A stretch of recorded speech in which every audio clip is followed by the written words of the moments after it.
పచ్చడి లేకుండా మన సౌత్ ఇండియన్ లంచ్ కంప్లీట్ కాదు అనడంలో అతిశయోక్తే లేదు.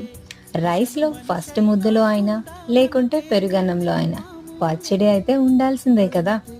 ఇప్పుడు పచ్చడి అనగానే ఆవకాయ మాత్రమే కాదు కదా! కొన్నిసార్లు నిమ్మకాయ కూడా వస్తుంది. ఫస్ట్ టైమ్ నిమ్మకాయ పచ్చడి ట్రై చేశాను. టేస్ట్ సూపర్‌గా ఉంది. పక్కా మెజర్‌మెంట్‌తో మీతో షేర్ చేసుకుంటున్నా. మీరు తప్పకుండా ట్రై చేయండి. నేను ఇందులో 25 నిమ్మకాయలు తీసుకున్నా. 20 నిమ్మకాయల్ని ముక్కలుగా చేసుకున్నా. 5 నిమ్మకాయల్ని జ్యూస్‌గా చేసుకున్నా. కప్పు మెజర్‌మెంట్ చేసుకుంటే 4 కప్పులు నిమ్మకాయ ముక్కలయినియి. అందులో ఒక కప్పు సాల్ట్ అండ్ ఆ జ్యూస్ వేసి 3 డేస్ ఊరబెట్టుకోవాలి. డైలీ 1 టైమ్ కలుపుకుంటే సరిపోతుంది. జ్యూస్ ఇంకా ముక్కల్ని ఒక్కరోజు ఎండలో పెడితే సరిపోతుంది. ఆ తర్వాత రెండింటిని కలిపి ఒక కప్పు కారం, ఆవాలు, మెంతిపొడి, హింగు వేసుకొని చల్లార్చిన తాలింపుని వేసుకొని కలుపుకుంటే టేస్టీ నిమ్మకాయ పచ్చడి రెడీ.